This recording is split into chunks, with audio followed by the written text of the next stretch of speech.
membuatku rela hati.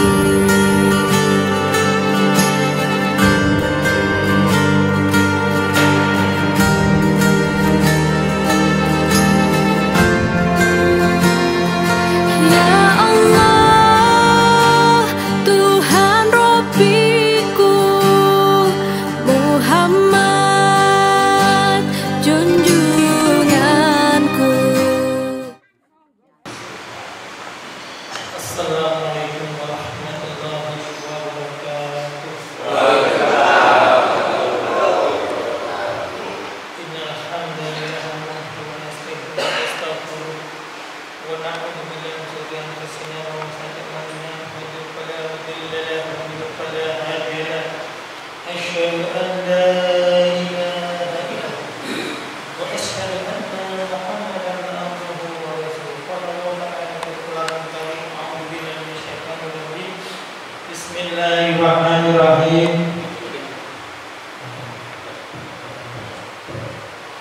Ya ayyuhalladzina amanu taqullaha wa la tamutunna illa wa antum muslimun. Al-ayat. Rabbi shalli wa sallim alaihi wa sallam. Alhamdulillah, pada pagi hari ini kita diberi rahmat dan ridhonya Allah Ta'ala sehingga kita diberi kesehatan, diberi iman, Islam dan ihsan. Kita bisa menghadiri kajian Ahad pagi yang diselenggarakan oleh Masjid Taqwa yang insya Allah akan mendapatkan berkahnya Allah, mendapatkan ridhonya Allah, karena inilah adalah taman-taman surganya Allah SWT. Salawat serta salam terlimpahkan kepada junjungan kita Nabi besar Muhammad sallallahu alaihi wasallam. Karena berkat fikir, berkat usaha beliau beserta para sahabat-sahabatnya, beserta para tabi-tabi'ut yang mengikutinya, sehingga Islam bisa masuk ke dalam negara yang kita cintai, sekaligus Islam bisa masuk ke dalam desa Sawatingge, kecamatan Tembelang, yang alhamdulillah bisa masuk ke dalam diri kita. Karena dengan Islam itu juga nanti kita akan terselamatkan dari nerakanya Allah SWT, terselamatkan dari azabnya Allah SWT. Dan ketika kami ucapkan terima kasih kepada pembawa acara yang dalam hal ini dibawakan oleh Bapak Jumir, dan tidak lupa pula kami ucapkan terima kasih kepada bapak-bapak, kepada ibu-ibu yang sudi meluangkan waktunya untuk menghadiri kajian yang sedikit, tapi insya Allah nanti nilainya besar sekali di hadapan Allah SWT. Para bapak-bapak, para ibu-ibu yang dimuliakan Allah SWT, hari ini orang akan berlomba-lomba untuk mencari keduniaan, untuk mencari kenikmatan dunia, karena dunia memang sangat menggiurkan. Siapa sih tidak suka orang mendapat kaya raya? Siapa sih orang yang tidak senang mendapat kedudukan yang sangat tinggi? Mereka akan dihormati masyarakat. Wong kae sugih tenan, wong kae dadi lurah, wong kae dadi kecamatan, wong kae dadi pegawai negeri, wong kae dadi kedudukan yang sangat tinggi, sehingga dihormati. Akhirnya yang ada di dalam otak kita, harta yang ada di dalam pikiran kita, sehingga yang ada dunia dan dunia, sehingga seakan-akan dunia itu menguasai diri kita. Padahal kita tidak sadar suatu saat kita akan mengalami yaitu kematian, yang mana seluruh harta kita, seluruh kekayaan, seluruh kedudukan akan meninggalkan kita. Padahal kedudukan, kenikmatan, kejayaan, atau kekayaan yang paling disukai, yang paling disenangi oleh Rasulullah adalah iman. Iman itu mahal harganya, larang harganya. Tapi hari ini orang lebih senang kepada mencari keduniaan. Saya bisa membuktikan kalau iman itu mahal harganya. Bapak Ibu, seandainya jenengan bulut bondo oke banget dan oke banget, seandainya gudang barang itu gak ada jenengan, pabrik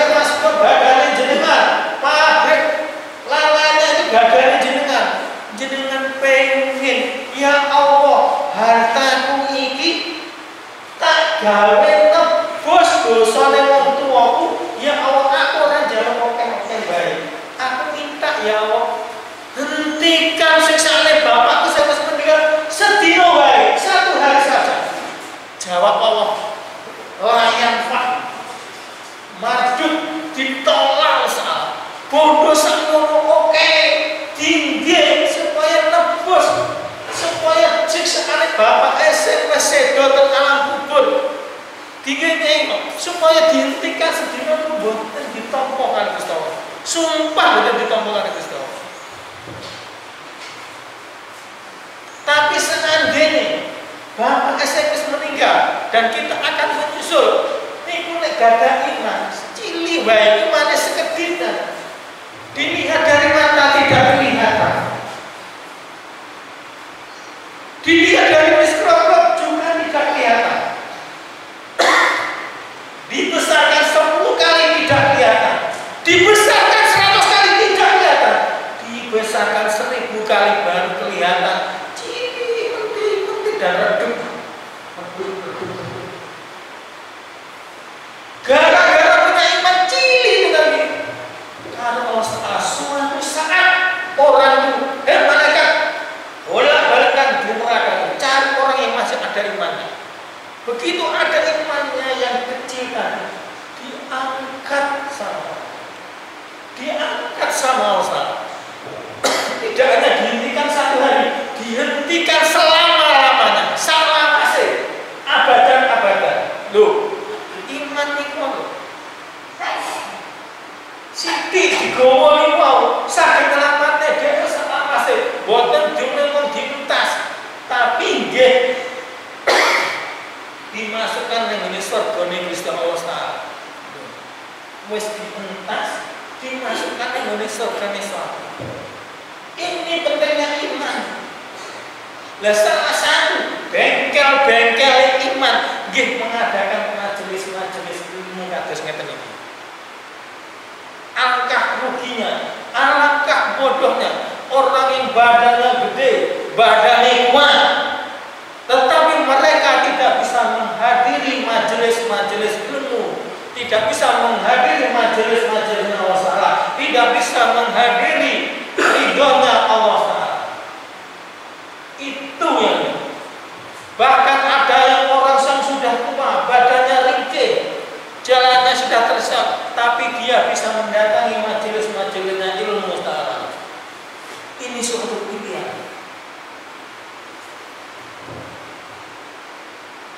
Sedikit saya akan menjelaskan tentang sebentar lagi kita akan menghadapi suatu bulan besar, yaitu yang mana bulan besar atau bulan sembelihan. Sekarang bulan Dzulhijjah, terakhir bulan Dzulhijjah.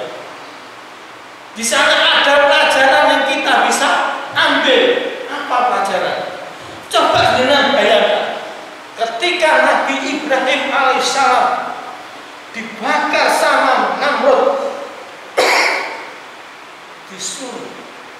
disuruh supaya Namrud murtad kepada agamanya. Tapi jawabannya Nabi Ibrahim tetap sasiko. Dan itu Nabi Ibrahim diterangkan di dalam Al-Quran ini sebagai suri tawa dan dakwah, sebaik-baik dakwahnya adalah dakwahnya Nabi Ibrahim. Bahkan Nabi Muhammad SAW disuruh meniru dakwahnya Nabi Ibrahim. Padahal kita ketahui dakwahnya Nabi Ibrahim, dia diangkat menjadi Rasul umur 50 tahun sampai 1000 tahun, tidak punya pengikut sama sekali, alias gagal total. Ukuran manusia, tetapi ukuran Allah, Nabi Ibrahim adalah sebaik-baik dakwah. Karena dakwahnya itu benar, betul sesuai Al-Quran, sesuai yang diajarkan Allah SWT. Artinya apa? Allah itu tidak melihat hasil, tapi melihat kebenaran dan kesungguhan kamu di dalam dakwah, kesungguhan dan ijtihad kamu di dalam beramal. Kalau manusia mungkin, kalau kamu jenengan itu matul, gitu matul itu walaupun jenengan matul sakulan, tapi nek jenengan angsa satu kedok, jenengan bakal dibayar murah, gitu nggih? Dibayar murah. Tapi jenengan pakai bego, satu jam bisa hektaran, jenengan kate dibayar murah. Tapi Allah enggak begitu cara menilai. Walaupun sampai dakwah 1000 tahun, walaupun dakwah senan 10 bulan, 1 tahun, 2 tahun, 3 tahun, walaupun punya pengikut 1, 2, Allah akan menilai. Rahmannya, akhirnya Allah itu di sini. Coba seandainya Allah itu menurut kayak umat manusia di neraka semua. Orang berbuat baik kasih 1 derajat, orang berbuat dosa kasih 1 derajat. Semuanya akan masuk neraka. Karena manusia itu cenderung pengen berbuat dosa. Allah tidak, jenengan kan berbuat kebaikan, baru niat saja, baru niat pun ditulis 1 kali kebaikan. Belum dikerjakan itu sudah ditulis kebaikan. Tetapi kalau jenengan itu dilaksanakan, dilipatkan 7 kali dan 1 kali itu ada 100 langkah, maka dilipatkan 700 kali. Artinya apa? Jenengan gampangan infak 1000 dilipatkan sama Allah nanti ganti 700.000. Ayo coba bang mana yang berani? Bang mana saya ingin tahu menginfakkan, menginvestasikan hartanya 1000 jadi 700.000, 1 juta jadi 700 juta. Bang mana yang berani? Tapi hari ini kita aja masih berat untuk bersedekah, berat untuk mengeluarkan infak. Ketika kita cuma ada kaleng berjalan, dibuka lagi dompet, dicari uang yang paling lecek, dicari uang yang nilainya nominalnya paling sedikit, baru dimasukkan. Itu sudah bangga seakan-akan aku loh ahli surga loh. Aku loh ahli surga loh. Monggo kita mikir. Nyun sewu. Ada enggak di tembelang ini orang yang berani ketika hari Jumat memasukkan uang 2 juta. Terus setelah itu setiap Jumat memasukkan 200.000 selama 3 tahun. Kira-kira ada yang mampu enggak? Yang mampu banyak. Betul. Mau yang mampu enggak? Yang mau. Padahal jenengan ini semerut apa nih?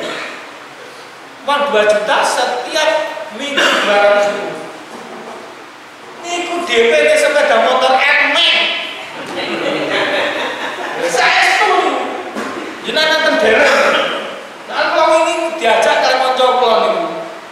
DP-nya 2 juta, setiap anu 800, berarti kan ya 200. Atau DP-nya itu nanti untuk dibelikan di tanah Surabaya 1 meter enggak dapat. Saya pernah tanya di daerah Tugu Pak Awal itu 1 meternya itu 1 miliar. Kata di Menteng malah 3 miliar. Artinya apa? Semakin tanah itu semakin diminati orang, semakin mahal harganya. Demi Allah kata Rasul, demi Allah, tanah yang ada di surga itu 1 genggam lebih mahal daripada emas sebesar gunung Uhud. Jenengan bayangin masa gunung itu dikira-kira 1 ton nopo bisa dibelikan apa? Dibelikan seluruh dunia bisa. Jangankan 1 juta pun. Kira-kira sama ini jenengan sugih dhewe sak Jawa Timur ini. Saestu ini. Kaya di 1 Jawa Timur. Kayak begitu. Ini. Jadi kita itu harus supaya jangan ragu-ragu untuk mencari nikmat itu jangan. Kalau kaget kalian jenengan, niki pelajaran pengawasan 10 tahun lalu. Siapa yang menerima orang-orang yang benar? Sinten sesama. Menurut Quran lho, sinten ngomong sing bener. Nah jenengan nyatet mestine semerep pengajian kula niku kula bulan baleni ayat ini. Tambah sesemar. Sinten? Hah?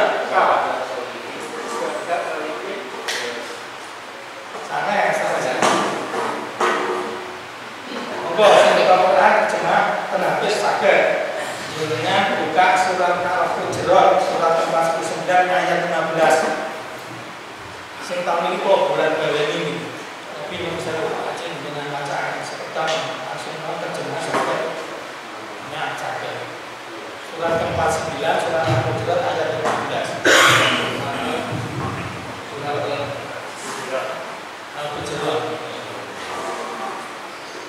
Surat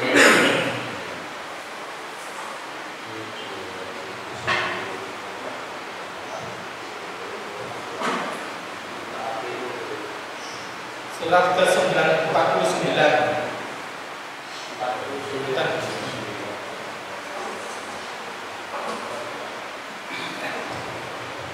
Betul kepanggil ini. Kepanggil kalau macamnya kepanggil.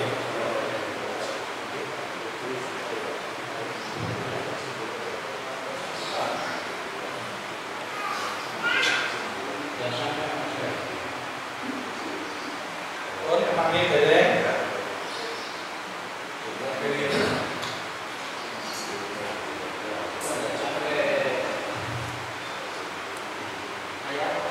ayat 15.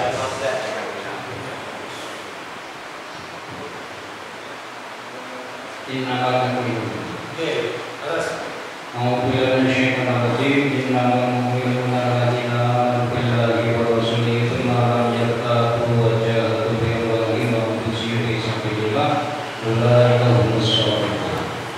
Niku diterangkan oleh Gusti Allah. Kalian wae awake dhewe iki Allah mengatakan innamal mu'minu satemene wong sing beriman. Karena wong sing nanti masuk surga itu orang yang beriman. Lah sing beriman iki wong sing piye sing saya terangkan tadi membawa iman tadi. Yaitu innamal mu'minu alladzina amanu. Alladzina amanu inna ilallah wa rasulihi summa lam tartadu. Yaitu yang percaya kepada Allah, percaya kepada Gusti Allah, percaya kepada Rasulnya, kepada Al-Qur'annya, dan mereka itu tidak ragu-ragu. Wajahatu fi sabilillah bi amwalihim wa anfusihim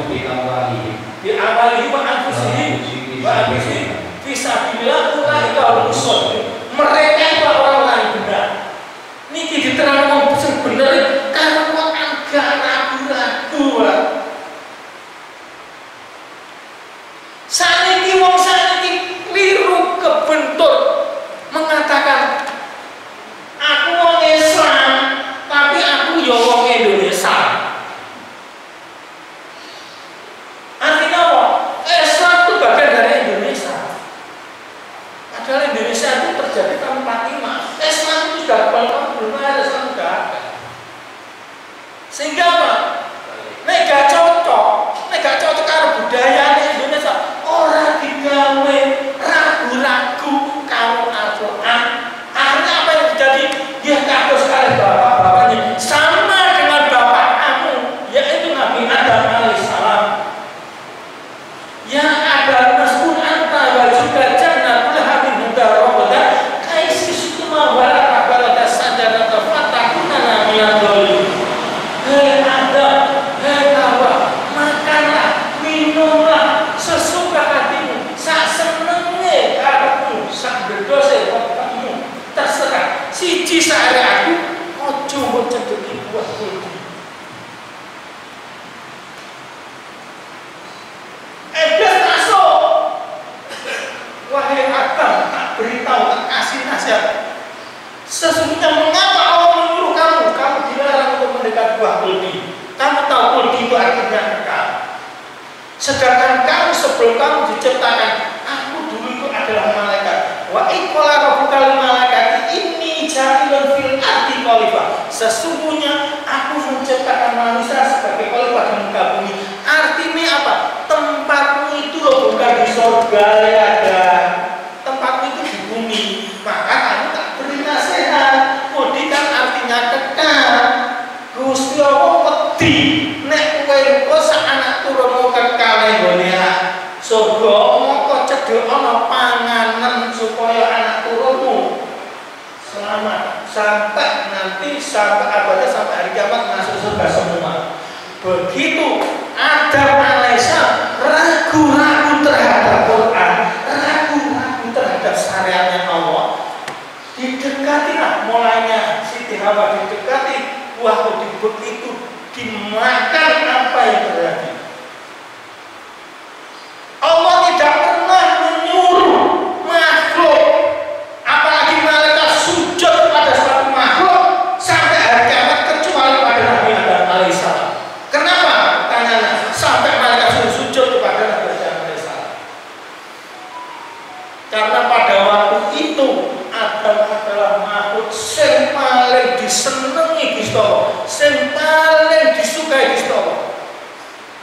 Makanya malaikat suruh sujud karena tidak bisa menyebutkan nama Nabi Muhammad.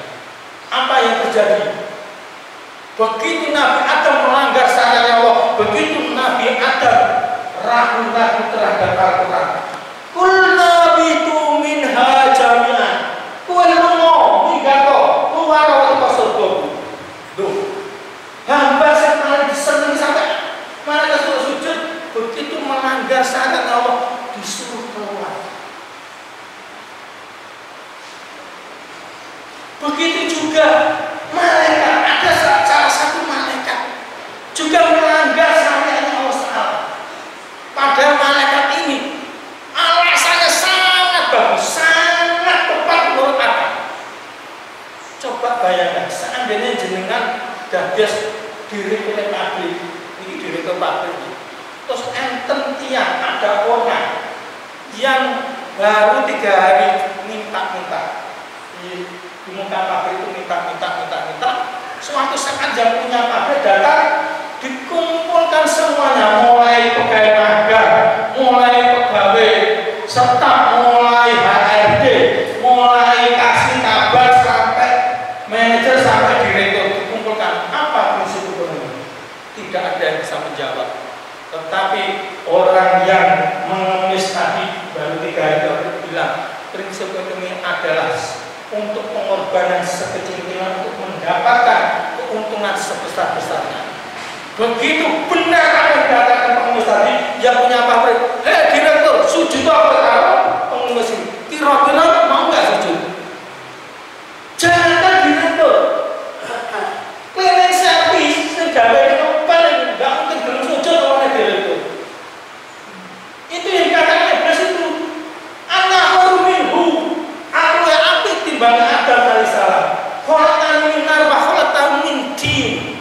Aku ciptakan engkau dari api yang sangat kejam dan engkau ciptakan Adam dari tanah yang lihat yang sangat jelek, dan itu bukan tanah dari surga, dan iblis tahu. Tepat, tapi ini syariat, ini Quran. Apa yang terjadi? Minggato, minasatan minrojus, sehingga engkau akan terkutuk. Tapi iblis tahu, karena yang bisa menguasai itu Allah. Ya Rabbi fa'andirni ila yaumil akhir. Wahai Tuhan, undurkanlah umurku sampai akhir zaman. Inna ka'antamu sesungguhnya engkau diberikan sampai akhir zaman. Di pelajaran yang dulu teman-teman Rob, yaitu la ilaha illallah tersebut mengandung 2 makna, satu tauhid rububiyah sama tauhid uluhiyah. Dalam mana Allah adalah zat yang berhak disembah dan Allah yang berhak mengatur. Iblis Robnya mau uluhiyah, tapi rububiyah mau, uluhiyahnya tidak mau. Sama dengan manusia sekarang. Ini masalah iman. Kembali kepada ceritanya Nabi Ibrahim alaihissalam. Ketika Ibrahim sudah 1000 tahun dan dakwahnya benar, Namrud yang kekuasaannya minal maghribi wal maghrib, dari Eropa Timur, dari Afrika sampai Eropa Timur, apa yang terjadi? Dibinasakan sama Allah. Dibinasakan gandoli wong loro wong telu. Yaitu Nabi Ibrahim karo bojone. Tapi apa yang terjadi sekarang? Diganti sistem demokrasi, namanya suaranya kiai sama suaranya aku, suaranya gegek sama, bisa membawa satu suara. Ini yang terjadi. Bagaimana nanti kita dihadapkan? Begitu Nabi Ibrahim setelah lepas daripada Namrud, Nabi Ibrahim berdoa dengan menangis bingung. Ya Allah, ya Rabbi, umurku sudah 1000 tahun. Aku belum punya anak, ya Allah. Aku belum punya keturunan. Nanti siapa yang menjalankan saat aku setelah aku meninggal? Allah menjawab, kalilah hamba saya mesti diajar. Insya Allah kamu bufaya kamunya. Begitu dinikah benar, Siti Hajar hamil dan hamil akhirnya melahirkan anak yang ganteng dan putih, ganteng banget. Nabi Ibrahim senang yang biasa. Sampai Nabi Ibrahim pernah berkata, seandainya dunia dan seisinya dikasihkan saya untuk menggantikan anak saya tidak mau. Gara-gara ucapan Nabi Ibrahim, Allah akhirnya memuji Nabi Ibrahim alaihissalam. Wahai Ibrahim, ajak istrimu dan anakmu jangan sampai tawar-tawar istri tertuamu. Ajarlah mereka siakan, dan setelah itu tinggalkanlah di lembah yang sangat dasar yang paling ditakuti para musafir. Diajarlah. Begitu senang punya anak, senang punya keturunan, disuruh buang. Loh, coba jangan gak dari anak juga anak disuruh buang, kira-kira kayaknya apa? Oh, perintah gendeng ya. Itu iman, bicara masalah iman. Karena Ibrahim imannya kuat, berangkatlah diajak Siti Hajar sama anak-anaknya Nabi Ismail yang masih bayi, yang masih umurnya itu 1 bulan. Diajak dengan Pak Kota, berjalan sampai selama 1 bulan, sampailah di padang pasir yang sangat terik, panas dan bermain.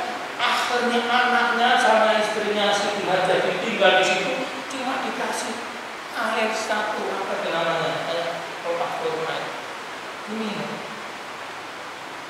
Wahai suamiku, mengapa kau meninggalkanku? Tidak dijawab sama Nabi Ibrahim. Wahai suamiku, apakah kamu tega? Kalau kamu meninggalkan pasti aku akan mati. Tidak dijawab. Yang ketiga, Siti Hajar bertanya lagi, apakah ini perintah Allah? Ya, ini perintah Allah. Kalau pernah tinggalkan saya. Begitu ditinggal Nabi Ibrahim, akhirnya 1 hari, 2 hari persediaan air habis. Siti Hajar bingung, anaknya nangis, dia menetek dari keluar susunya karena dia sendiri juga harus mencari air, di sana, ada air itu, ayo sana, dia lari ke sana. Gak tahu itu fata morgana. Jadi kalau di pasar Najar, di padang pasir itu kayak ada air, padahal itu tidak ada. Kesana ada, kesini nggak ada, kesana lagi nggak ada, kesini lagi nggak ada, sampai 7 kali. Jadi ini dijadikan rukunnya haji sampai 7 kali. Setelah 7 kali, ambruk. Sudah ambruk, Pak. Ya Allah, aku sudah nggak kuat. Saya ikhlas engkau mengambil nyawaku. Begitu Siti Hajar aku ikhlas engkau mengambil nyawaku.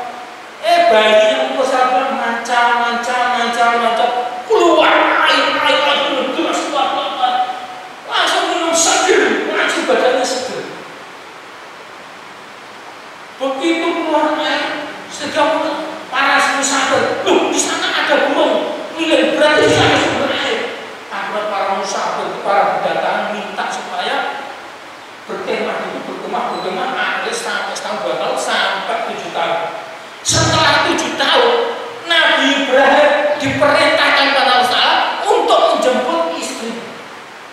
Berjalan Nabi Ibrahim dari negeri Syam ke negeri Palestina, berjalan ke negeri Mekah.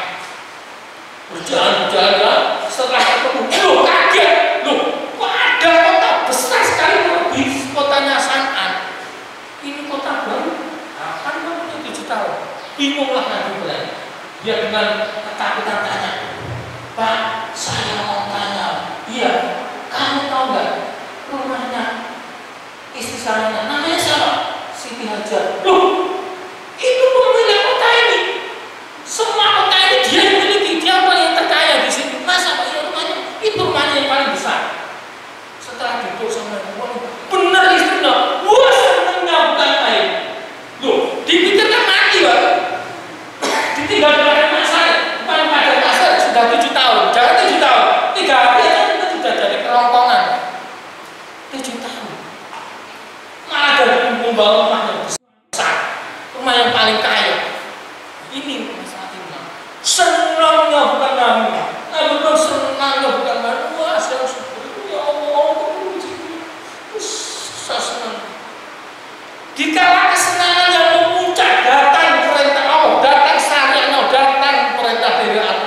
yaitu wahai Ibrahim, belikan anakmu. Loh, kira-kira dia Pak? Jenengan juga perintah itu mungkin benar gimana?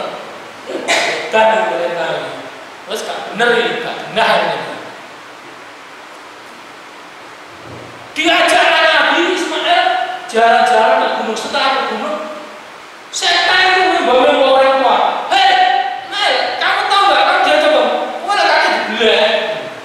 Terus Ismail tanya, ya Bi, apa benar kau katanya? Ya, kau akan dibelah. Apakah ini perintah Allah? Ya, ini perintah Allah. Kalau itu perintahnya Allah, ya Abi, laksanakan, jangan ragu-ragu. Loh, anak umur 7 tahun sudah imannya seperti itu, dibelah, toh nih. Anak saya ini, ojo nek dibelah kok ngaji, buran tinggal malu. Senengane dolanan iki. Padahal dengan nanti saya terangkan mudaratnya ini. Bulatnya kayak gitu.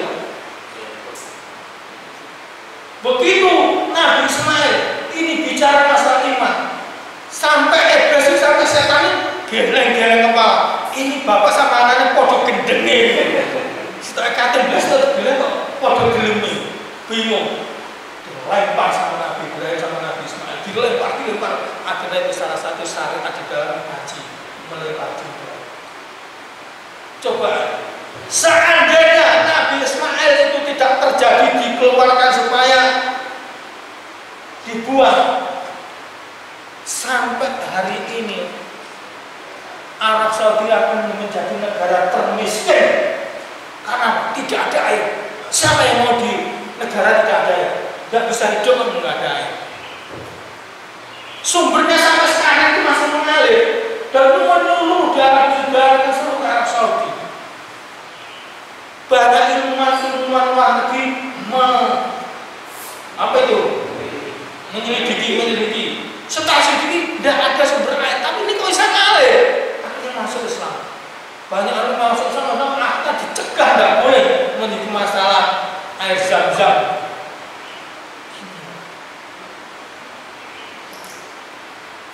Hati-hati. Kalau kita sudah beriman yang mantap, kata Allah, engkau akan kuberikan 5 jaminan. Nek sampai belum beriman, Allah akan memberi 5 jaminan. 1, jaminan 1. Akan aku kirim pasanganmu, akan aku bersamamu, soleh-soleh. Kalau laki-laki, istri yang soleh. Kalau perempuan, istri yang soleh. Kalau suami yang soleh. Coba bayangkan. Jenengan nanti boten tidak tenggone tiang sing ngawini padi lanang itu. Kulo gak ada konco SD. Namanya Sutari, dia tukang becak. Dia paling aku mau becak orang dino di oleh 10.000. Gak paling mangan. Artinya istrinya gak bisa makan. Akhirnya tak kasih uang yang makan. Uangnya 10.000 itu dikasihkan istrinya. Tapi istrinya apa jawabnya? Tirai terbang semalam. Makanmu pegang apa? Utang itu sakit. Aku kan tetangga sudah tidak dipercaya. Memang benar utang udah banyak. Gak dibilang nyaut. Gak ada terjadi keserasian. Apa itu? Sebetulnya suaminya sudah mempat, gak berani mengurangi hasil pendapatan. Istrinya juga marah karena selalu tombol, selalu kurang. Ini apa nggak ngomong lagi? Nina buka surat Muhammad surat 50 ayat ke-7.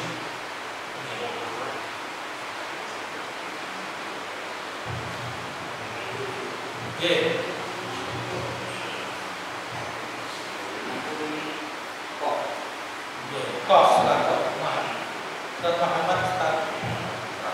47 ayat ke-7 surat Muhammad surat 48.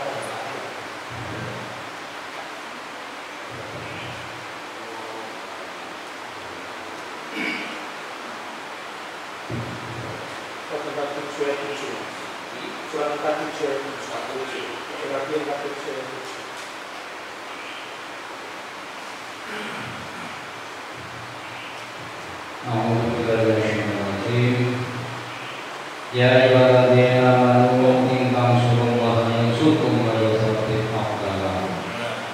Wahai orang-orang beriman, jika kamu menolong Allah, niscaya Allah akan menolongmu dan meneguhkan kedudukanmu. Ini Allah berfirman, in nasirukum wa yansurkum wa yuthabbit aqdamakum. Kalau engkau menolong agama Allah, maka Allah menolong kamu. Artinya apa? Nek kowe gelem ngadakan pengajian, nek kowe gelem ngadakan dosen, akan diselesaikan masalah kehidupan sehari-hari. Ini bukti, tak buktikan dengan betul percaya. Enten tiang, semuanya dari kecil sampai remaja, sampai dewasa, sampai dari bapak-bapak, nggak pernah berkecimpung dalam masalah cari duit, nggak berkecimpung dalam masalah finansial. Mau ngaji, ngerang mau ngaji, nggak mau ngaji, tapi dunia lekatun. Sinten itu? Para kiai-kiai, para ustaz-ustaz, dibanting kali. Dan itu tidak pernah, cakupan tidak pernah. Tapi kekayaannya dragon, sawah hektaran, rumahnya bagus, mobil punya. Coba sama lihat pondok-pondok itu yang ustaz-ustaz, ada yang ustaz yang miskin, jarang sekali. Dan ada juga manusia pagi, siang, sore, malam bulan duit, cari uang. Tetapi kalau jenengan tengok di rumahnya beras saja tidak ada. Maaf, siapa? Maaf, saya sama ngajak, ayo dolan ning bal-balan. Ojo aku buat seneni bojoku. Sinten? Tukang becak. Tukang becak dari pagi siang itu ngetem di pinggir jalan. Siang pagi malam ngetem, dia nggak pernah ngaji, jarang ngaji. Tetapi kehidupannya yang saya ngaku tengah sih kurang, hartanya meninggalkan. Itulah yang terjadi harta seperti itu. Kata ulama, harta itu bagaikan suket, sedangkan agama itu bagaikan padi. Sinten mau sing nandur padi, maka akan tumbuh rumput. Sama yang tumbuh rumput nggak bakal tumbuh padi. Ini yang terjadi. Siapa yang menolong agama Allah, Allah akan menolong urusannya di dunia. Janji Allah diberi pasangan yang soleh-soleh. Yang kedua, problem manusia sekarang dikira anak yang soleh-soleh belum. Kamu boleh anakmu jadi dokter, jadi insinyur, jadi apa? Terserah, asalkan satu permintaan, sing soleh-soleh, karena doa yang dikabulkan yang menembus satu langit sampai sana 7 ke atasnya Allah adalah anak-anak yang soleh. Bukan anak-anak yang insinyur, bukan anak-anak yang pintar bikin jembatan, bukan anak yang pintar mengobal, bukan. Anak yang soleh, Pak. Itu harga kita yang tidak akan hilang. Jenengan sedo, jenengan tidak meninggal, itu akan mengalir terus. Idah mata ibu agama, ingkot amal bila salah satu, apabila anak Anda meninggalkan, putuslah semua urusannya dunia, kecuali 3. Yaitu salah satunya adalah waladun sholihun yadullah, yaitu anak soleh yang mendoakan orang tuanya. Dan ini tidak terjadi pada bapaknya, Pak. Tembus sampai 7 keturunan. 7 keturunan diterangkan ke atas 7 keturunan. Jenengan oleh bapak sih kena, kali mbah kena, mbah biar kena, ibu mbah biar cangga nggak mungkin kena. Odok-odok ibunya cangga nggak mungkin kena. Iya dong. Hei, kowe kok enak ya? Kok sisanya diberikan bahkan dia mendapat kenikmatan. 7 keturunan mendoakan kamu. Gak dikenal 7 keturunan mendoakan. Gak kiming-kiming bitawas ar-Rahman-Rahim. 7 keturunan. Jadi gak satu keturunan orang tua enggak, sama 7 keturunan. Anak selesai. Setelah jenengan itu beriman kalau Quran itu mau, tidak hanya jenengan itu diberi istiqlahnya sholat, juga akan jenengan itu diberi apa? Sahabat-sahabat yang sholat. Jadi akan dikirim pocong-pocong muslim sholat.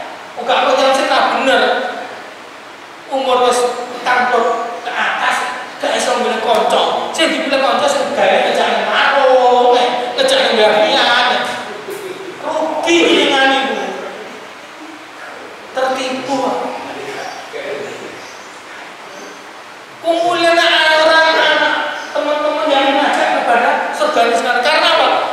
Teman itu nih, teman sohihan bisa memberi syafaat kali jenengan. Diterangkan dalam hadis riwayat Bukhari Muslim meriwayatkan, ketika seorang teman masuk surga, dia tidak melihat temannya. Ya Allah, temanku kok gak enak di surga ini, kemana temanku? Teman masa ada di neraka. Ya Allah, mereka itu dulu itu sama saya senang di masjid. Jawab, kalau kamu senang sama jemput temanmu itu di neraka. Akhirnya dijemput, bisa jadi dibawa ke surga. Dan itu kadernya sokan. Konco gane ngejak kopi ning gone nganu disenengi dijak pengajar bulan kose ruwet cek repot apa cek dijak kok ngene bawa langsung kencing udah. Nah ini kembali ke imannya tadi imannya perlu didandani rusak imannya. Setelah dikirim anak soleh, istri soleh, terus teman soleh yang keempat diberi yaitu kesehatan jasmani rohani loh. Makanya bapak itu jangan kira kalau kiai tapi jarang ngomong. Memang betul jarang ngomong. Saya aja dekat sama pondok JTP itu, kiainya Pak Iya Mas, saya belum pernah beliaunya sakit. Nah tukang becak, tukang anu sakit, sengganya main, serai sakit itu, minta ganti saya. Itu bukti bahwa firman Allah itu benar, hadis Allah itu benar. Yang kelima, yaitu akan diberi rezeki yang dekat. Loh, rezekinya dekat, gak jauh-jauh. Jadi seperti ayat Ustaz mau air sing boleh gawe sampai teko gone Maroko, sampai teko gone Iran, Abu Dhabi, sampai teko gone Cina. Enten mboten? Mboten enten to. Rezekine yen ning omahe dhewe. Itu bukti. Tapi jika percaya Al-Qur'an.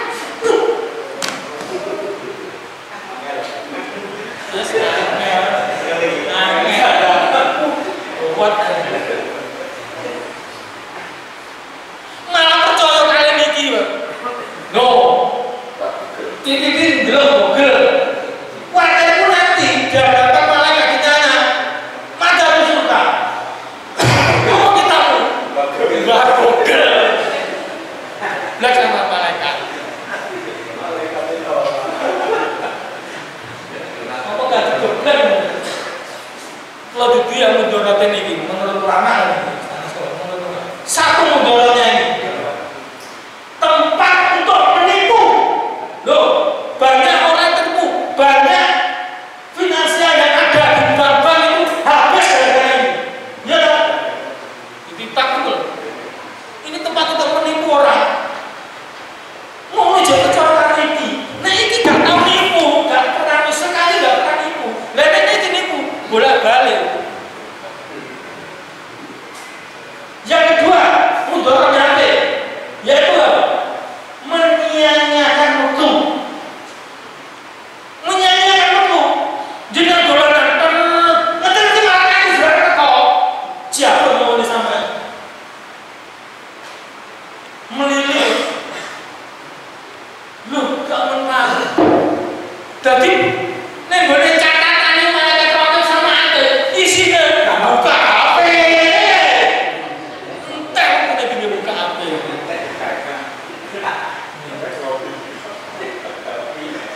Iki mudorotnya waktu yang sia-sia. Yang ketiga mudorotnya dengan semar. Kalau begini, setelah ini yaitu seperti itu SMS sarana menuju selingkuh. Orang gara-gara menipu gara-gara ini. Nih bisa kata selingkuh kangelan ngirim surat kalau gimana ada teko. Nah saya kita langsung akan mempermudahkan orang untuk berselingkuh. Penceraian itu sudah ditanya. Kebetulan teman saya menjadi kepala apa itu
senengnya Gusti Allah karena roh sudah berjalan kepada Gusti Allah, mengakui Allah sebagai roh, Allah sebagai pengatur, Allah sebagai yang wajib ditaati, ditempatkan tempat yang paling bagus sesuai firman Allah di dalam surat At-Takwin, inna khalaqal insana fi ahsani taqwim.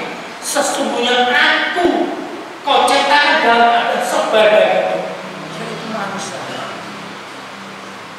Apa yang terjadi? Begitu diterangkan dalam Quran ini, wahai bayi Adam di dalam kandungan, kamu di dalam kandungan cuma yang benar plasenta, puster, dari makannya dari puster, dia tidak butuh kaki, tidak butuh tangan, tidak butuh mata, yang dibutuhkan puster ini saja. Bayi itu seandainya diberitahu sama Allah, wahai bayi, nanti kamu setelah ini ada suatu masa, yaitu masa dunia, kamu butuh tangan, kamu butuh mata, kamu butuh kaki. Andainya bayi itu bangga, ya Allah, aku gak butuh kaki, gak butuh tangan, gak butuh mata, di sini aku gak butuh kaki, gak butuh mata. Apa yang terjadi setelah ini? Celoko 12 lah. Wah, gak butuh kaki, gak butuh tangan, gak butuh sikil, gak butuh mata. Kayak banter, pasti dibuang sama orang tuanya. Begitu juga kita hidup di dunia ini, gitu. Jangan gue bodoh, jangan gue sabar, jangan gue dudukan. Ulah sampai neng ada, neng alam kubur, neng alam akhirat orang dibutuh no. Ya bodoh kayak itu mau, neng gue nih alam kandungan itu. Diterang sekarang ini diterang. Tadi mengatakan pada kengkel suami. Ingat hidup kita itu kalau sudah sebetulnya kan dibagi 3, umur 1 sampai 25 itu mencari jati diri. Setelah 25 sampai 40 itu ditentukan, kalau menurut umur ditentukan berasal dari tidaknya umur 25 sampai 40. Dan setelah 40 itu masa menikmati hidup, tapi di Quran 40 itu masa kembali pada masa kalah. Jenengan umurnya ketika 40 ya hati-hati mawon. Ngangkat Israel mengira diri. Mulai jika mentus kita itu hari ini milih sama berarti menjawab besok milih jenengan pernah tahu nggak biografinya presiden kita B.J. Habibie? Siapa yang nggak kenal B.J. Habibie? Semua mengatakan B.J. Habibie adalah orang Indonesia yang paling berhasil, paling dibuat untuk panutan. Tapi B.J. Habibie bilang, saya orang yang paling gagal hidup anak istri. Seandainya saya tahu seperti ini, saya tinggalkan untuk membuat pesawat, saya akan belajar apa? Karena pesawat tidak bisa menjamin untuk menyelamatkan istrinya, menjamin untuk menyelamatkan orang tuanya. Anak saya yang saya gadang-gadang tak sekolahnya pinter, anak saya jadi nih Jerman, anak saya jadi nih Australia, dari aku semua jadi orang berhasil. Dikatakan, hei anakku, ibumu, Ainun Habibie, saya itu orang mulia, dia ini pulang. Setelah dulu, dibilang lagi, ibumu sekarang sangat keras, sekarang mulia, tidak ada yang pulang. Diberitahu ibunya meninggal, baru pulang. Pulang pun tidak ada 2 jam kembali lagi. Habibie nangis.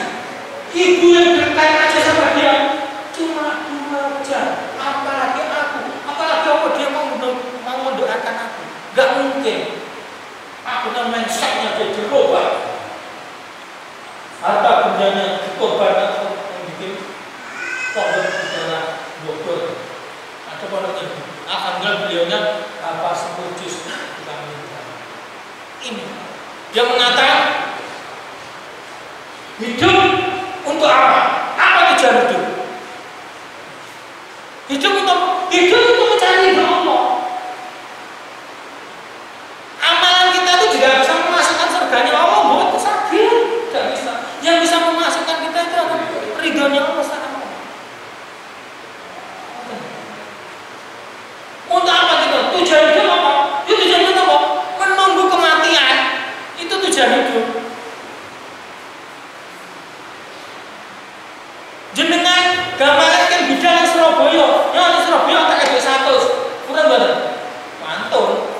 100.000, nah enggak.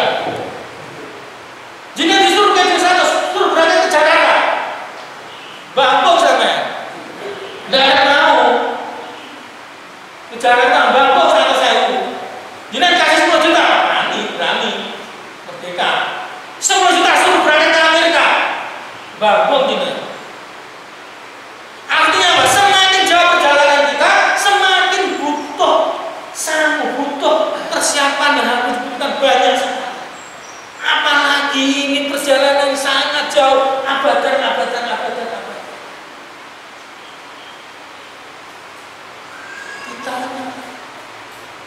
Orang dulu itu loh bisa menghafalkan Quran, bisa menghafalkan hadis sebuah hadis. Waktunya sama, waktunya 1 hari 50 jam, kan enggak loh, sama. Tuhannya sama, apa-apanya sama. Kenapa mereka bisa, kamu nggak bisa? Kenapa kamu bisa memecah laut, kamu nggak bisa? Kembali lagi pada iman. Jadi nggak percaya harus tahu, nggak percaya pada Allah. Ya lo mau kembali ini? Tidak mungkin.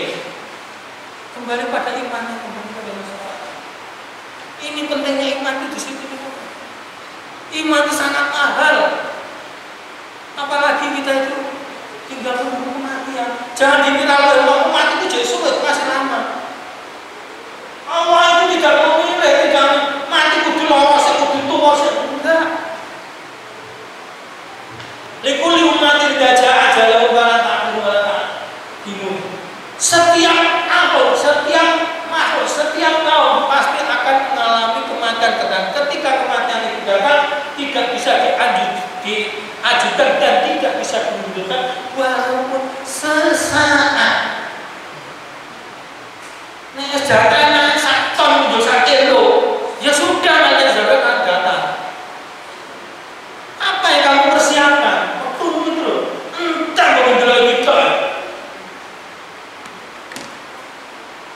Tidak ngaji anaknya, rugi besarnya.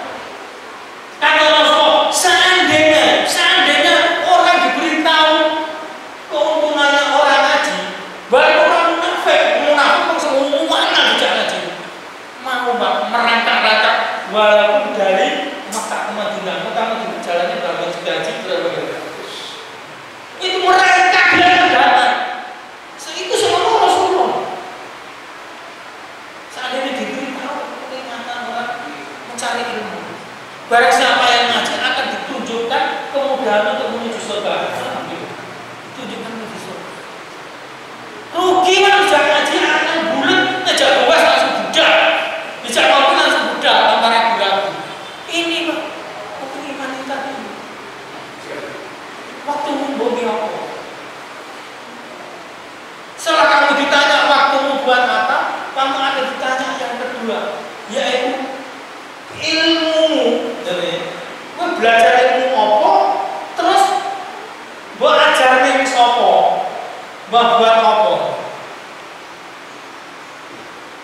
Kamu ditanya sama mereka, ditanya soal juga di akhirat. Ilmu itu kamu gunanya untuk apa yang kamu pelajari dan untuk apa ilmu itu? Gak celaka ke-12. Mereka lebih mementingkan ilmu dunia daripada mementingnya akhirat. Ayo, saya mau tanya, kita harus jujur pada diri kita. Berapa duit kita keluarkan untuk anak-anak kita belajar matematika? Berapa waktu yang kita butuhkan untuk belajar untuk fisika kimia? S diajar 6 tahun, SMP 3 tahun, SMA 3 tahun, 12 tahun, kuliah 4 tahun, 16 tahun untuk belajar fisika kimia dan matematika. Sekarang saya tanya, anak-anak jenengan termasuk berapa jam kita, berapa tahun kita belajar Al-Quran? Loh, ini nanti ditanya, harus tahu.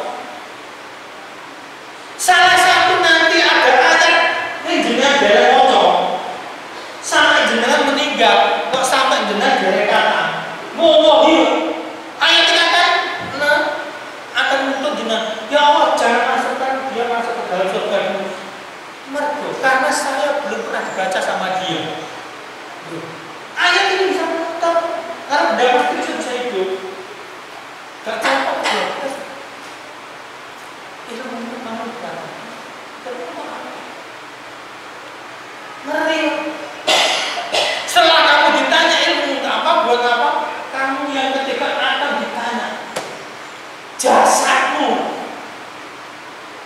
Jasa mulai jenengan balik ditanya meripat jasa termasuk matamu sering bodelok muka Quran apa enggak?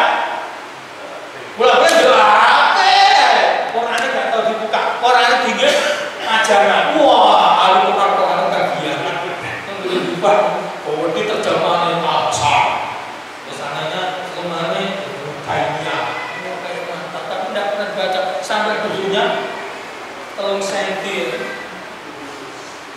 Ini dikatakan untuk kita di hadapan Allah, jangan main-main. Ini Quran. Jasad itu mulai mata, dari mulai balik sampai kita meninggal. Terus nanti kakimu, loh, kaki juga ditanya. Kaki kamu untuk berjalan tahu tempat maksiat. Ngomong ini kaki sempat bicara. Saat di tempat saya suka begadang, saya kita nggone diskotik, saya suka diajak nggone tempat-tempat maksiat. Ngomong kaki. Gak celaka 12. Tangan juga begitu. Tangan saya tidak pernah memegang Quran, tetapi memegang barangnya Allah. Bukan Qurannya saya pegang, HP, saya pegang nuntut semua. Kata mati semua akan ditanya. Ditanya semua pada Allah. Ijazah. Setelah jasa nanti ditanya yang 4 setelah itu umur, terus makanan. Makananmu, ya toh, rezekimu didapat dari mana dan untuk apa? Oh, hartamu didapat dari mana? Terus kamu gunakan untuk apa? Gak selama 2 bulan. Bulan sarap mana? Bulan sarap. Ini Pak, itu tidak apa-apa. Susah. Ditanya pada mulai kita itu balik sampai kita akhir hayat.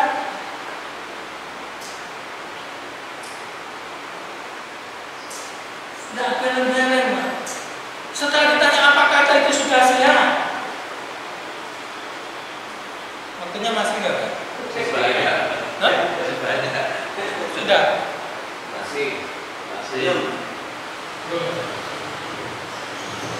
Setelah kita ditanya apa yang ditanya, loh kita kok malah mencari ini, baklok gimana untuk menyelamatkan dunia terutama Tuhan. Padahal siapa yang menjadi seorang teladan? Rasulullah. Pertanyaannya, mengapa kita harus cinta kepada Rasulullah? Limana yuhibbu ila Rasul? Mengapa kita cinta kepada Rasulullah? Coba sama dengan bayangkan. Seorang pemimpin tidak ada yang menyamai pada Rasulullah. Kenapa? Karena satu, Rasulullah adalah penyampai wahyu. Seandainya wahyu ini tidak datang, kita kafir, masa dari ini kita kafir. Karena nggak ada wahyu, nggak ada yang menerangkan. Begitu ada wahyu, ada yang berjalan. Ketika jenengan berangkat mau ke Jakarta, jenengan boten ngerti jalannya Jakarta.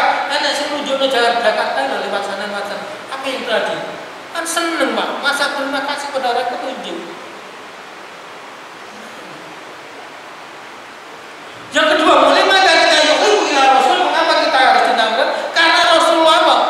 Adalah satu Rasul, seorang pemimpin yang apa? Yang merindukan umatnya. Coba bayangkan. Pernahkah kita merindukan kedatangan kita? Pernahkah kita dirindukan sama camat, sama lurah, sama bupati, gubernur? Pernah? Baru-baru dirindukan. Ketemu aja, ngelirik aja enggak. Padahal itu lah sing nilai jenengan. Ngelirik enggak. Rasulullah merindukan kita.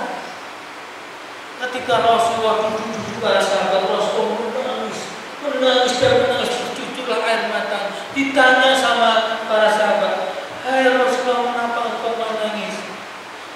Aku menangis merindukan umatku, merindukan saudara-saudaraku, para sahabat. Bukankah aku ini saudara-saudaramu ya Rasulullah. Bukan. Terus siapa? Apakah malaikat-malaikat itu yang kena berdosa itu saudara? Bukan.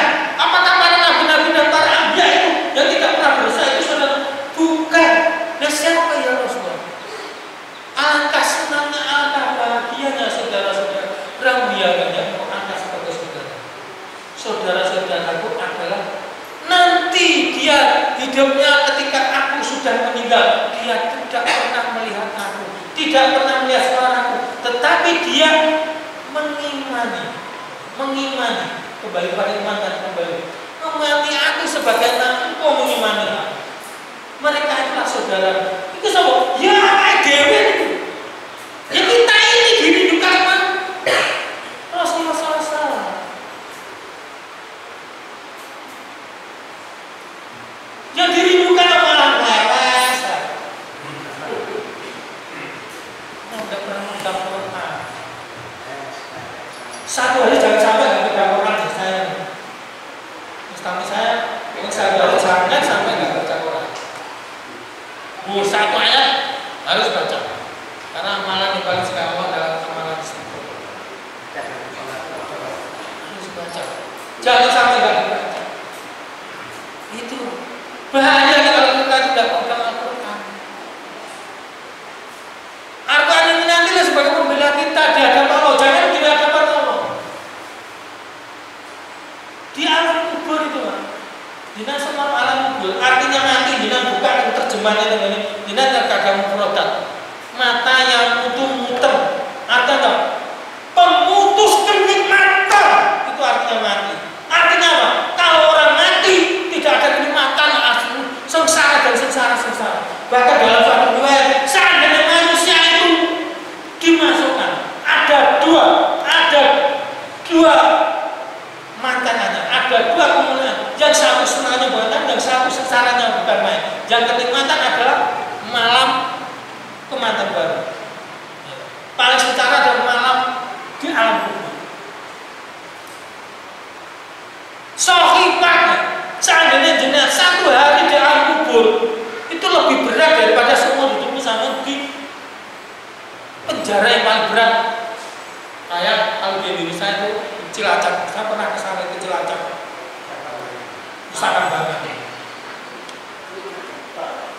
Ada yang di bawah tanah itu gentatannya 1 meter kali 2 meter gelap, cuma gentatannya sedikit gelap gulita itu yang paling gelap. Itu lebih mulia, lebih enak daripada satu hari kubur. Padahal kita nggak satu hari selama-lamanya. Mengapa kita dikasihkan? Sebagaimana surat artinya, Inna khalaqal insana fi ahsani. Sesungguhnya aku menciptakan dalam sebagai bentuk sumaradatna wa asfala sa'afilin. Kemudian aku kembalikan ke dalam pada seburuk-buruk. Untuk artinya apa? Jenengan sembah ikan diakunya kan sembah. Begitu akhirnya pecah yang terjadi, kelompok mati kan. Begitu juga roh kita. Karena kita sudah berjanji karena Allah memberi tempat yang indah. Kita bisa di mall, kita bisa melihat pemandangan indahnya dunia, kita bisa merasa makanan yang enak. Begitu ada kita pecah, kita mati, maka ada kita lebih ada di jero lemah. Coba saya bayangkan jero lemah gelap gulita, pengap, ambil gak enak, hewan Semarang kena. Dan kita bisa merasakan itu. Sumpah bisa merasakan kesakitan yang sangat luar biasa. Itu yang kufur. Ilahi aman wa amil sholihan, kecuali beriman dan beramal soleh. Kembalinya kan ke situ. Nah, kepengen selamat tengah kubur, ya beramal soleh. Banyaklah sedekah. Ada 3 orang nanti orang menjadikan kegelapan yang semua gelap. Ada 3 kelompok yang nanti diselamatkan Allah. Pertama, ada seorang istri yang taat kepada suami. Yang kedua, seorang anak yang taat kepada orang tuanya. Yang ketiga, orang yang gemar sedekah.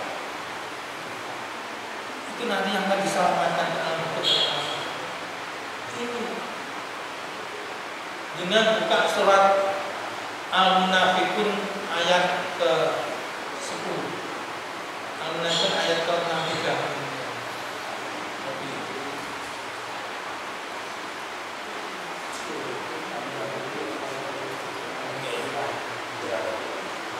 Terakhir ayat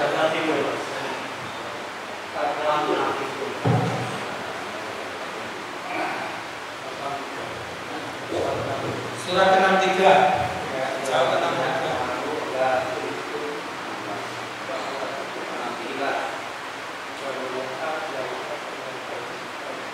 Setelah itu ya.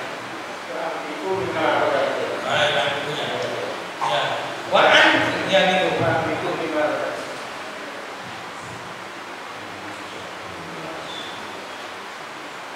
Masuk.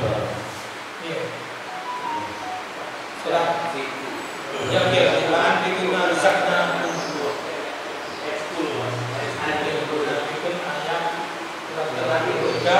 ayat ke-10.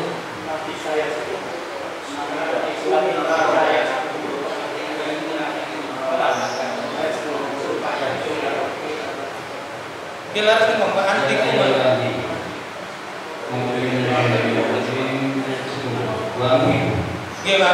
Wa'anfiku mimma razaqnakum min qabli ayatiya ahadakumul mautu wa yaqula rabbi laula akhartani ila ajalin qarib wa saddaqa wa akun minas sholihin.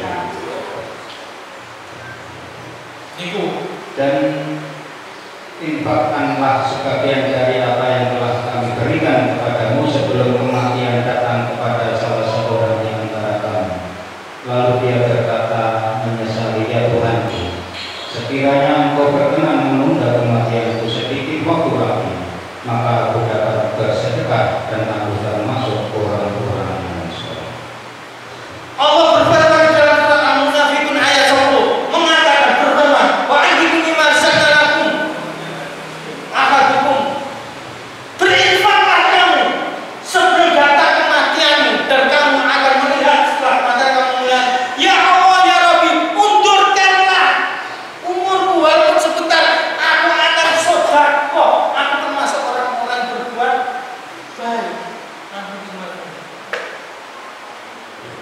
Namanya roh begitu dijatuh jenang semer jenang nanti lawan pinggang betul lawan boyok nanti niku lawannya setengah mudar niku cuma satu ras satu besok niku kepuntir dong diterima dalam hadis nanti orang diambil 360 ruas itu pedot aku pecah diambil roh diambil itu 360 ruas patah semua bersamaan rasanya kayak apa kata oleh dibalik ahli bedah ketika beliau mau meninggal mereka tanya rasanya seperti penggal 100 kali coba gak ngeri dan roh itu ketika sudah sampai tenggorokan alam kubur sudah terlihat apa yang dikatakan mereka.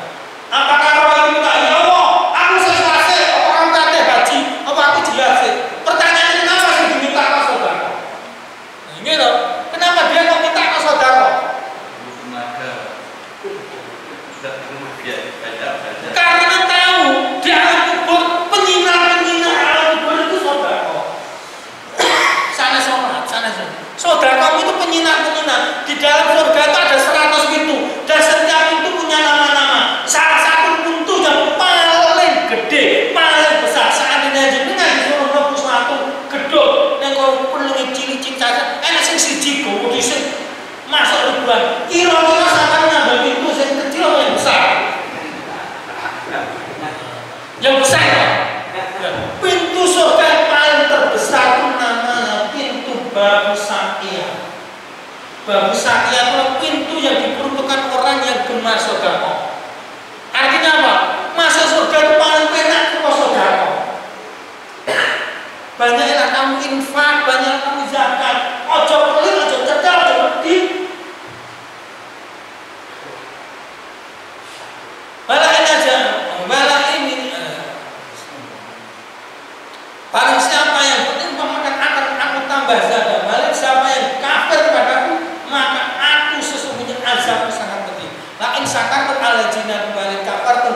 Itu.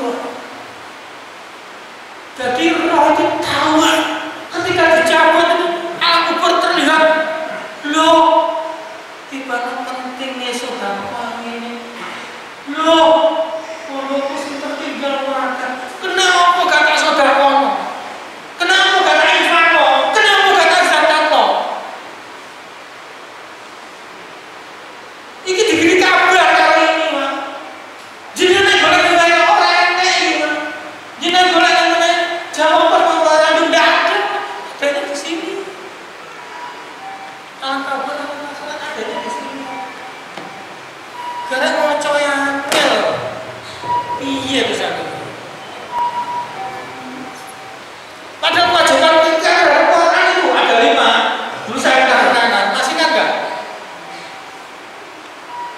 apa kewajiban kita terhadap Quran 1 kita wajib membacanya di dalam suatu riwayat diterangkan orang Islam 1000 sama orang Islam 1 membaca Al-Quran dinilai ditimbang masih berat orang Islam membaca Al-Quran. Artinya apa? Satu orang membaca Al-Quran nilainya lebih tinggi derajatnya daripada orang Islam tidak membaca Al-Quran. Kewajibannya itu satu membaca Al-Quran. Setelah kewajiban dalam membaca Al-Quran, kewajiban kedua adalah yaitu memahami. Dipahami artinya dipahami. Artinya apa? Orang yang memahami Al-Quran nilainya dibandingkan orang yang cuma sekedar membaca itu timbangannya lebih berat daripada orang yang membaca mengamalkan lebih berat daripada 1000 orang Islam yang cuma membaca doa membaca toh. Setelah membaca memahami kewajiban ketiga adalah apa? Mengamalkan. Artinya apa? Orang yang mau membaca mengamalkan membaca memahami dan mengamalkan nilainya 1000 kali lebih baik daripada orang yang membaca memahami tapi tidak mau mengamalkan. 1 juta kali lebih baik daripada orang membaca. 1 miliar lebih baik dari orang Islam yang membaca Al-Quran. Setelah kita membaca memahami mengamalkan kewajiban kita terhadap Quran apa? Mendakwahkan. Mendakwahkan seperti ini didakwakan ini. Orang yang mendakwakan itu nilainya lebih tinggi daripada orang yang membaca memahami dan mengamalkan. Dan kewajiban setelah kita membaca memahami mengamalkan kewajiban terakhir adalah kelima yaitu membela sampai mati. Kalau Quran diinjak-injak belanen, Quran dilecehkan, kamu diem aja. Imanmu sudah rusak.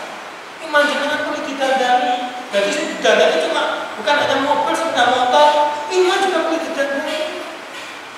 Karena iman itu naik turun, bisa naik bisa turun. Jadi ada perbaikan iman itu ada. Ini sebelum kita dikisah sama malaikat kisahlah diri kita. Orang yang berhasil adalah orang yang selalu mengkisah dirinya sebelum nanti dikisah di hadapan Allah.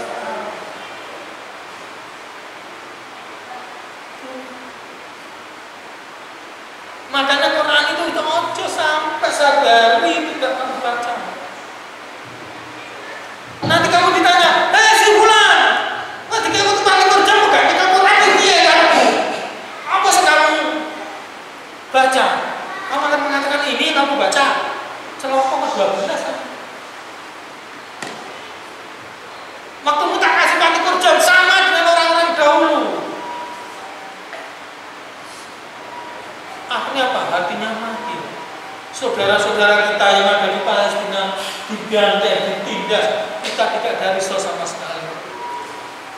Ini bahaya Pak.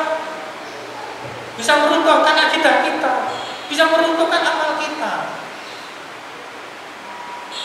Jangan sampai kita itu tertipu kepada dunia. Ini artinya mata al-buku.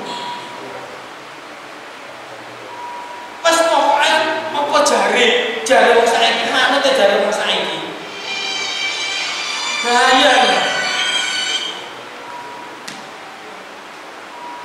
Coba kita baca surat Al-An'am surat ke-6 ayat 116 terakhir.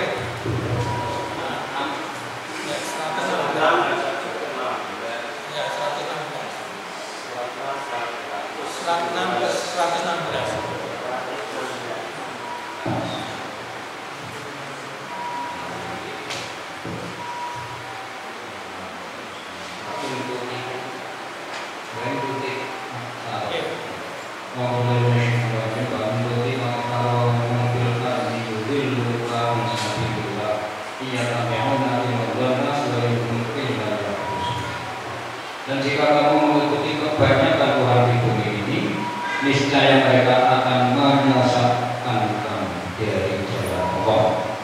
Yang mereka ikuti hanya persangka belakang dan mereka hanyalah membuat kebohongan. Nah, ini mah, ini sudah jelas. Jangan sekali itu tiasa manfil arti, yudilluka an sabili. Jika kamu mengikuti, menirukan, gelem diatur kegiatan masyarakat, kegiatan yang tidak sesuai dengan Al-Quran, pasti yang menyesatkan kamu dari jalan Allah Taala. Kalau disesatkan apa? Neraka. Neraka itu tidak ada 1 tahun 2 tahun, sekali masa 2 tahun, karena satu hari di sana satu di sini 1000 tahun. Gak celaka. Sekali penyunyuk otak umum neraka paling ringan. Kalau otak yang bawah, otak jadi apa? Yudilluka an sabili. Iya tabiuna illa dhanna. Sesungguhnya mereka cuma menduga-duga saja. Coba kita diajak ke Jakarta, oh nggak tahu di Jakarta, lalu udah di Jakarta, jina diajak Jakarta mau nggak? Kok sama ngikuti? Ya sudah pasti dia akan gak bakal ke Jakarta. Dia gak ngerti Jakarta. Ansabili tadi. Wa inhum illa ya'lamun, mereka itu cuma berbohong, bujuk kaget.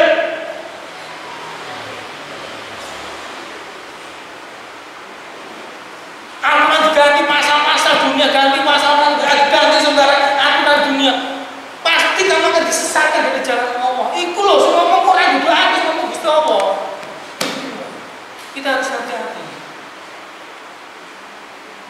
Karena waktu sudah tidak mengizinkan, mungkin nanti dalam kesempatan kita akan teruskan lagi ayat yang berikutnya.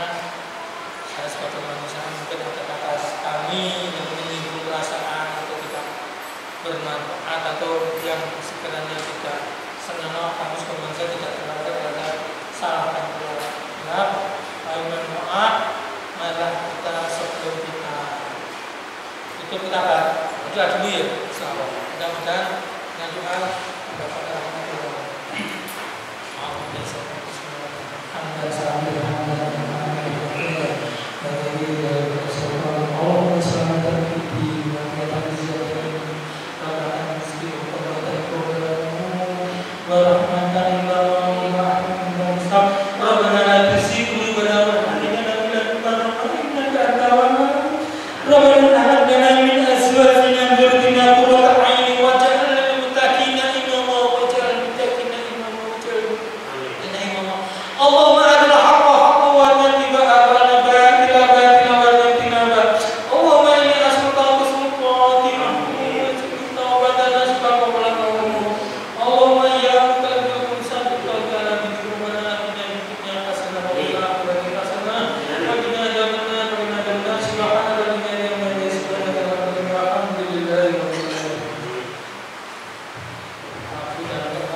Assalamualaikum